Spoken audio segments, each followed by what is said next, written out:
Connecting the electrical ground to the copper water line can potentially cause water leaks. This is known as electrolytic corrosion. The dissimilar metals, like the copper water line and the electrical ground wire, form a galvanic cell when they are in contact with water. The electrical current flow between the metals creates a chemical reaction that dissolves copper from the water line. This dissolving of the copper ultimately leads to leaks. There are several contributing factors that can exacerbate electrolytic corrosion.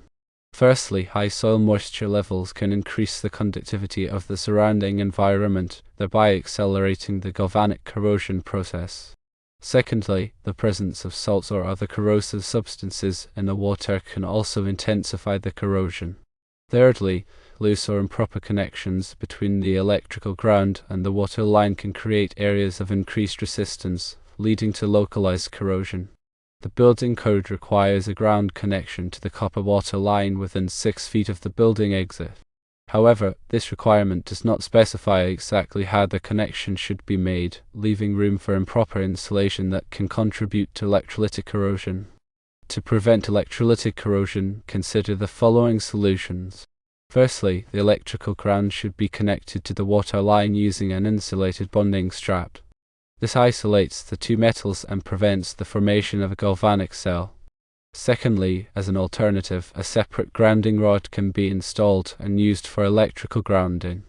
This eliminates the need to connect to the water line altogether.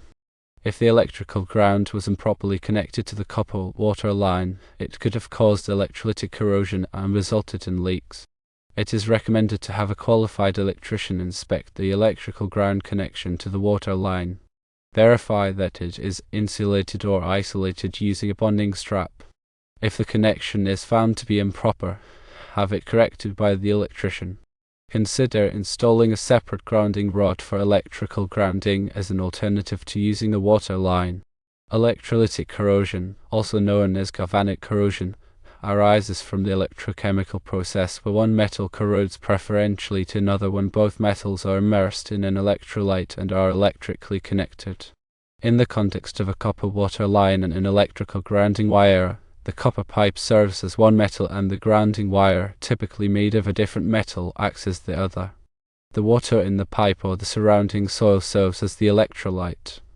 The fundamental cause is the difference in electrical potential between the two metals. Each metal has a characteristic electrode potential, which is a measure of its tendency to lose or gain electrons.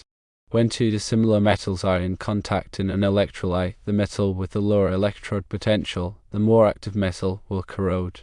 The rate of corrosion is influenced by several factors, including the difference in potential between the metals, the conductivity of the electrolyte, the temperature, and the presence of inhibitors or accelerators.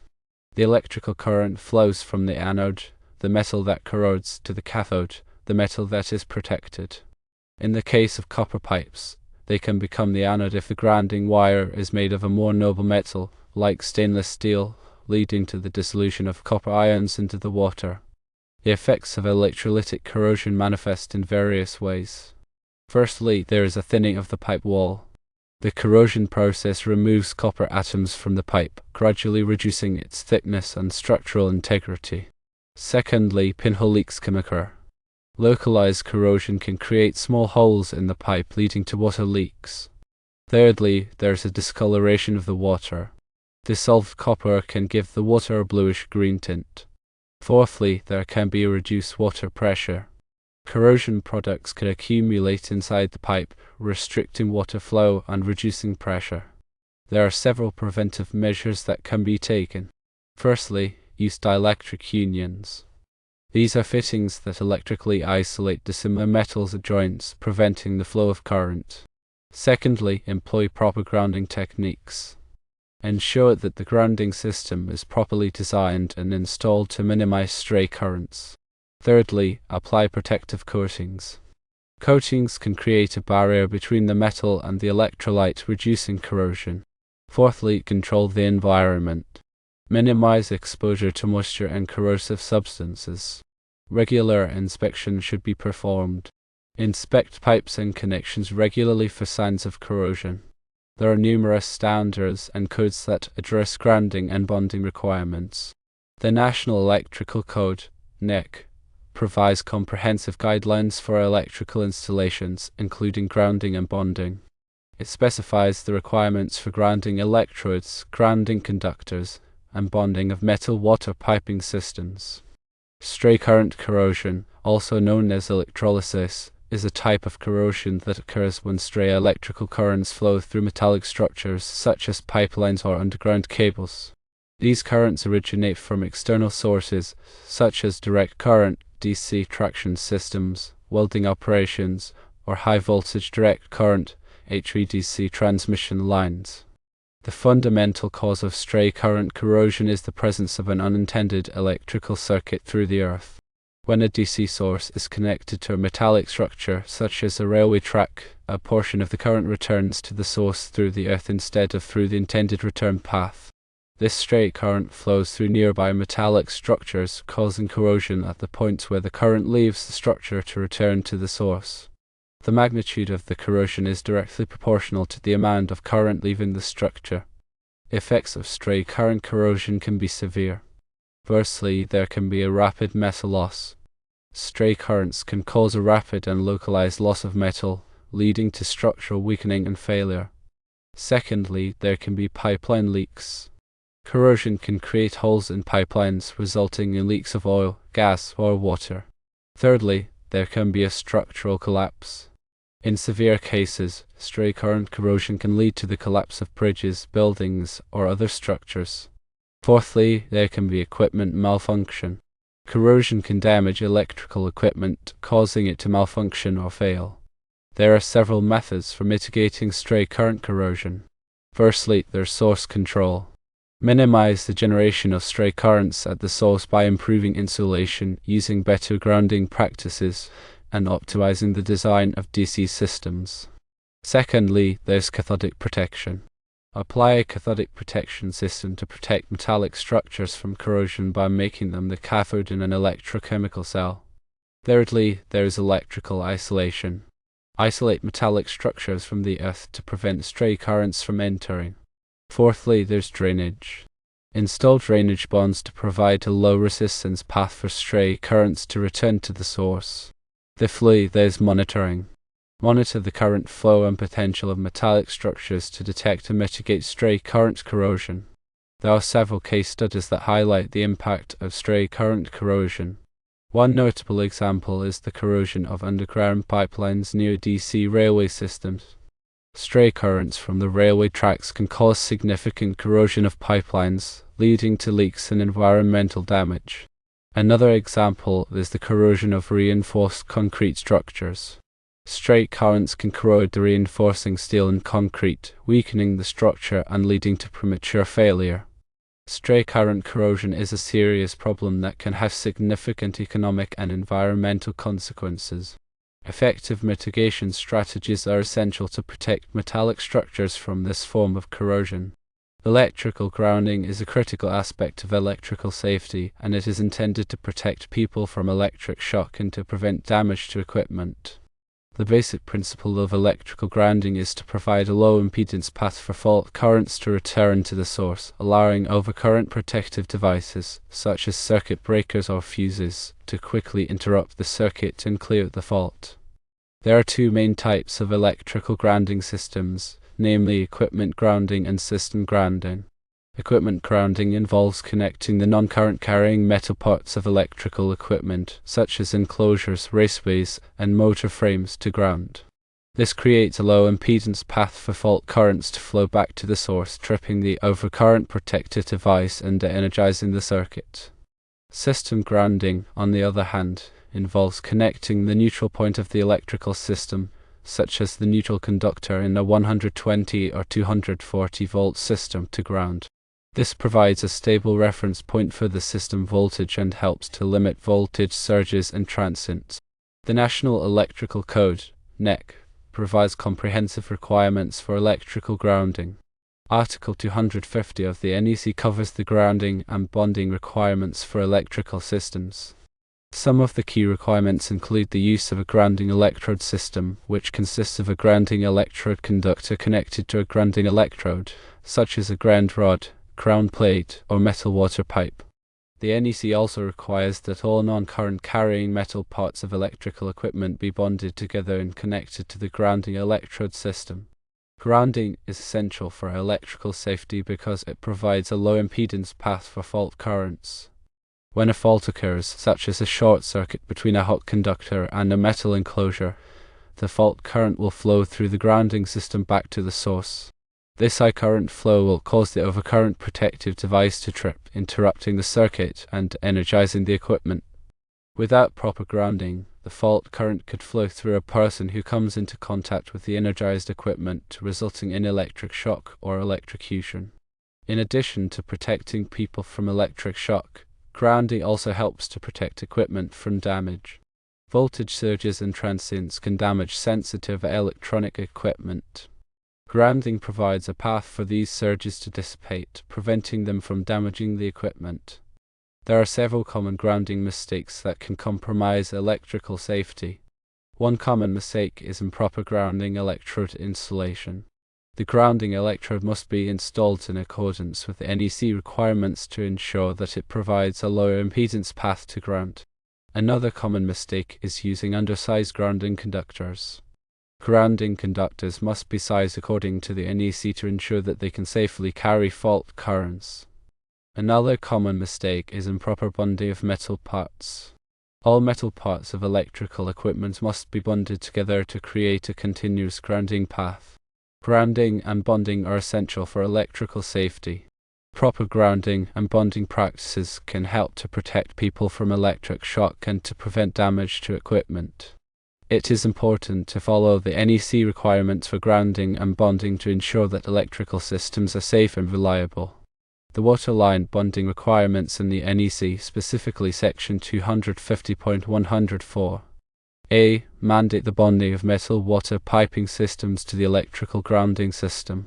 This bonding is intended to ensure that the water piping system is at the same electrical potential as the electrical grounding system, thereby minimizing the risk of electrical shock in the event of a ground fault. The rationale behind this requirement is that metal water pipes can become energized if they come into contact with an energized conductor or if there is a ground fault in the electrical system. If the water piping system is not properly bonded to the electrical grounding system, a person who touches both the water pipe and a grounded object could receive an electrical shock. The NEC requires that the metal water piping system be bonded to the electrical grounding system at the service equipment enclosure or at the grounding electrode conductor. The bonding conductor must be sized in accordance with NEC Table 250.102. C1, based on the size of the service entrance conductors. In addition to bonding the metal water piping system, the NEC also requires that any interior metal water piping that is likely to become energized be bonded to the electrical grounding system. This includes metal water pipes that are located within 5 feet of electrical equipment or that are likely to come into contact with energized conductors. The bonding conductor for interior metal water piping must be sized in accordance with NEC Table 250.122, based on the rating of the overcurrent protective device protecting the circuit that is likely to energize the water pipe. There are some exceptions to the water line bonding requirements in the NEC. One exception is for metal water piping systems that are isolated from the electrical grounding system by an insulating coupling or fitting. Another exception is for metal water piping systems that are used solely for fire protection purposes. The waterline bonding requirements in the NEC are intended to protect people from electrical shock. By bonding the metal water piping system to the electrical grounding system, the risk of electrical shock is minimized in the event of a ground fault. It is important to follow the NEC requirements for waterline bonding to ensure that electrical systems are safe and reliable. The role of sacrificial anodes in preventing corrosion involves using a more reactive metal to protect a less reactive metal from corrosion. This technique is based on the principles of electrochemistry and galvanic corrosion. When two dissimilar metals are in contact in an electrolyte, the more reactive metal, the anode, will corrode preferentially to the less reactive metal, the cathode. This is because the more reactive metal has a greater tendency to lose electrons and form positive ions, which then dissolve into the electrolyte. The less reactive metal, on the other hand, has a greater tendency to gain electrons and remain in its metallic state. A sacrificial anode is a metal that is intentionally placed in contact with a metal structure that needs to be protected from corrosion. The sacrificial anode is made of a metal that is more reactive than the metal of the structure, so it will corrode preferentially, protecting the structure from corrosion. The sacrificial anode corrodes, it releases electrons into the electrolyte. These electrons flow to the metal structure, making it more negatively charged. This negative charge attracts positive ions in the electrolyte, which then deposit on the surface of the metal structure, forming a protective layer that prevents corrosion. There are several factors that determine the effectiveness of a sacrificial anode. Firstly, the potential difference between the anode and the cathode. The greater the potential difference, the greater the driving force for the corrosion of the anode and the protection of the cathode. Secondly, the surface area of the anode. The larger the surface area of the anode, the more current it can deliver to the cathode. Thirdly, the conductivity of the electrolyte. The higher the conductivity of the electrolyte, the easier it is for the current to flow between the anode and the cathode. Fourthly, the polarization characteristics of the anode and the cathode. Polarization is the change in the electrode potential of a metal when current flows through it. The polarization characteristics of the anode and the cathode can affect the effectiveness of the sacrificial anode. Sacrificial anodes are used to protect a wide variety of metal structures from corrosion, including pipelines, ships, offshore platforms, and underground storage tanks. They are particularly effective in preventing corrosion in environments where the electrolyte is highly corrosive, such as seawater or soil with high salt content. The use of sacrificial anodes is a well-established and effective method for preventing corrosion. By providing a more reactive metal to corrode preferentially, sacrificial anodes protect metal structures from corrosion, extending their lifespan and reducing maintenance costs. The selection of appropriate materials for electrical wiring systems is critical for ensuring safety, reliability, and longevity. Various factors influence material choice, including conductivity, corrosion resistance, mechanical strength, temperature rating, and cost. Copper is the most widely used conductor material in electrical wiring due to its excellent conductivity, ductility, and solderability. Copper has a high electrical conductivity, meaning it allows electric current to flow easily with minimal resistance. This reduces energy loss and prevents overheating. Copper is also highly ductile, allowing it to be easily drawn into wires of various sizes. It is also readily solderable, making it easy to connect to other components. Aluminum is another common conductor material, particularly in overhead power lines and service entrance conductors. Aluminum is lighter and less expensive than copper, but it has lower conductivity. To achieve the same current carrying capacity as copper, aluminum conductors must be larger in size. Aluminum is also more prone to corrosion than copper, especially in the presence of moisture and dissimilar metals. Therefore, proper installation techniques and corrosion inhibitors are essential when using aluminum conductors. Insulation materials are used to prevent electrical current from flowing outside the intended path. Various types of insulation materials are available, each with different properties and applications. Polyvinyl chloride, PVC, is a common insulation material used in building wiring. PVC is inexpensive, flexible, and resistant to moisture, chemicals, and abrasion.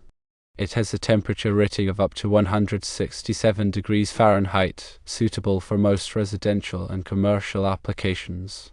Cross-linked polyethylene, XLPE, is another popular insulation material, particularly in higher voltage applications. XLPE has a higher temperature rating than PVC, up to 194 degrees Fahrenheit, and it is more resistant to abrasion and chemicals. It is commonly used in underground cables and industrial wiring. Thermoplastic high heat resistant nylon coated THHN is a type of building wire with a PVC insulation and a nylon jacket. The nylon jacket provides added protection against abrasion and chemicals. THHN wire has a temperature rating of up to 194 degrees Fahrenheit, making it suitable for high temperature applications. Mineral insulated MI cable consists of copper conductors insulated with magnesium oxide and enclosed in a copper or stainless steel sheath. My cable is extremely heat resistant and fire resistant, making it suitable for high temperature and hazardous locations. It is commonly used in industrial applications, such as power plants and refineries.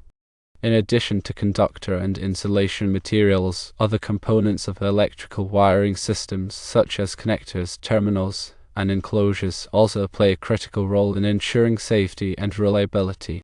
These components must be made of durable materials that can withstand the electrical, mechanical, and environmental stresses of the application.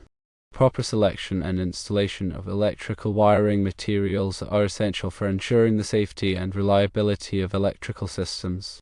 The National Electrical Code (NEC) provides detailed requirements for wiring materials, including conductor sizes, insulation types, and installation methods. Adhering to these requirements is crucial for preventing electrical hazards and ensuring the long-term performance of electrical systems. The impact of water quality on corrosion is significant, as water acts as an electrolyte that facilitates the electrochemical reactions involved in corrosion. The presence of various contaminants in water, such as dissolved salts, gases, and microorganisms, can accelerate corrosion rates and affect the type of corrosion that occurs. Dissolved salts, such as chlorides and sulfates, increase the conductivity of water, making it a better electrolyte and promoting corrosion. Chloride ions, in particular, are known to be aggressive corrosion agents, as they can penetrate protective oxide layers on metal surfaces and accelerate the breakdown of the metal. Dissolved gases, such as oxygen and carbon dioxide, can also contribute to corrosion. Oxygen is a common oxidizing agent that promotes the formation of rust on iron and steel.